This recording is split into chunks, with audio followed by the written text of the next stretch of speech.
മുഹമ്മദ് ഫിനാൻ, ഫഹ്മിൻ സിയാദ്, ആയിഷ ആമിന, ഫദ നൂറ, ഷഹന സലാം, ഇത്രയും കുട്ടികളാണ് ഇവിടെ 2ാം ക്ലാസ്സിൽ പഠിച്ചിരുന്നത്.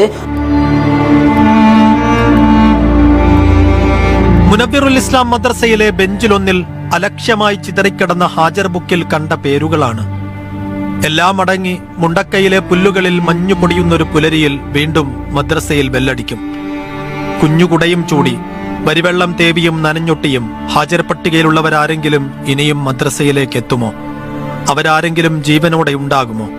ഉറപ്പില്ല. ഇനി കുഞ്ഞുങ്ങളാരെങ്കിലും എത്തിയാലും പേരുകൾ ഉറക്കെ വിളിച്ച് ഹാജരെടുക്കാൻ ശിഹാബ് ഉസ്താദ് വരില്ല.